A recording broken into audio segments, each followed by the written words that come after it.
இன்று உச்சநீதிமன்றத்தின் தீர்ப்பு குறித்து நம்முடைய கலந்துரையாட மூத்த வழக்கறிஞர் விஜயன் நம்முடைய உள்ளார். இன்றைய உச்சநீதிமன்றத்தின் அரசியல் சாசன அமர்வு அளித்துள்ள அந்த விளக்க தீர்ப்பை நீங்க எப்படி பாக்குறீங்க? எதிர்காலத்துல இந்த கூட்டாட்சி முறையில மாநிலங்களுக்கு இது சாதகமா அமையுமா அந்த தீர்ப்பு? நீங்க அந்த தீர்ப்பை பத்தி சொல்லுங்க சார். இந்த தீர்ப்பை பொறுத்த வரைக்கும் புதுசா ஒன்றும் சொல்லப்படவில்லை. முதல்ல நம்மளுடைய அரசியலமைப்பு சட்டத்திலேயே ஒரு மசோதா நிறைவேற்றப்பட்டு அது ஆளுநருக்கு ஒப்புதலுக்கு அனுப்பிக்கப்பட்டால் ஆளுநர் அது ஒப்புதல் அளிக்கலாம், அல்லது மறுபடியும் மசோதாவை சட்டமன்றத்துக்கு சில மாற்றங்களுடன் பரிந்துரையுடன் திருப்பி அனுப்பலாம். அந்த பரிந்துரையை மாநிலங்களவை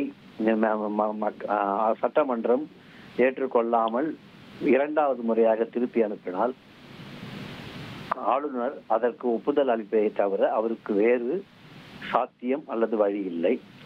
மூன்றாவதாக, சில சட்டங்கள் மத்திய அரசினுடைய சட்டங்களோடு முரண்படும் வகையில் இருப்பதாக நினைத்தால் அதை குடியரசுத் தலைவருக்கு அனுப்பி வைக்கலாம். இந்த 3 வழிகள் தான் உண்டு. இது அரசியலமைப்பு சட்டத்திலேயே இருக்கு. ஆனா இதுல பிரச்சனைன்னு வந்ததுக்கு காரணம் காலவரம்பின்றி மசோதாக்களை நிறைவேற்றாமல் வைத்திருந்த ஒரு காரணத்தினால்தான் ஆளுநர் இது உச்ச நீதிமன்றத்துக்கு போச்சு. அப்போ உச்ச நீதிமன்றம் தெளிவாக கருத்தெல்லாம் தன்னுடைய தீர்ப்புல சொல்லிடுச்சு.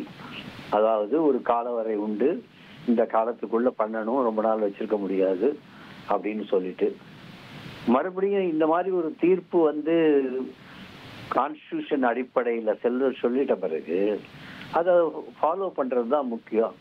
அதை கொஞ்சம் இழுத்து அடிக்கிறதுக்காக பிரசிடென்சியல் ரெஃபரன்ஸ் அப்படின்னு ஒரு தீர்ப்பு உச்ச நீதிமன்றம் சொன்னா அதுல ரிவ்யூ போடலாம், வேற ஏதாவது பண்ணிருக்க முடியும். அந்த ரிவ்யூ எல்லாம் போடாம அதை மாத்தலாம்னு நினைச்சுக்கிட்டு ஒரு குடியரசுத் தலைவருடைய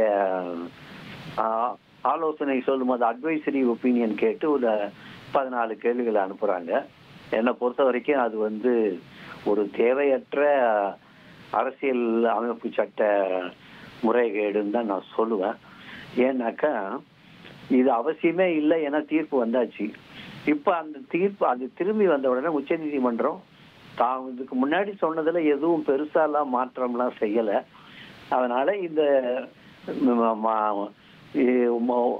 ஆளுநரோ அல்லது குடியரசுத் தலைவரோ இது போன்ற விஷயங்கள்ல கண்டிப்பா நடவடிக்கை எடுத்தாகணும் as early as possible. அப்படி நடவடிக்கை எடுக்கலைன்னாக்க உச்ச நீதிமன்றம் அல்லது உயர் நீதிமன்றத்துல ஃபெயிலியர் டு எக்ஸர்சைஸ் ஜூரிஸ்டிக்ஷன் நடவடிக்கை எடுக்க தவறிவிட்டார்கள் என்று வழக்கு தொடரலாம். அவ்வளவுதான் சார். இதுல இன்னொரு சில சந்தேகங்கள். இப்ப ஏற்கனவே அரசமைப்பு சாசனத்தில் இருக்கிற நடைமுறையெல்லாம் எல்லா மாநில ஆளுநர்களும் தற்போது அவங்க பின்பற்றிட்டு வராங்க. இதுல சில அரசியல் முரண்பாடுகள் இல்லைன்னா பாஜக அல்லாத மாநிலங்கள்ல தான் இந்த மசோதாக்கள் மீதான ஒப்புதல் அளிக்கும் விவகாரத்தில் ஆளுநர்கள் இந்த மாதிரி முட்டுக்கட்டையா இருக்கிறாங்கன்னு சொல்லிட்டு கேரளா, தமிழ்நாடு, பஞ்சாப், ஆந்திரா அந்த மாதிரியான மாநிலங்கள் தான் இந்த உச்சநீதிமன்றத்தை இப்போ வழக்கு போட்டிருக்காங்க.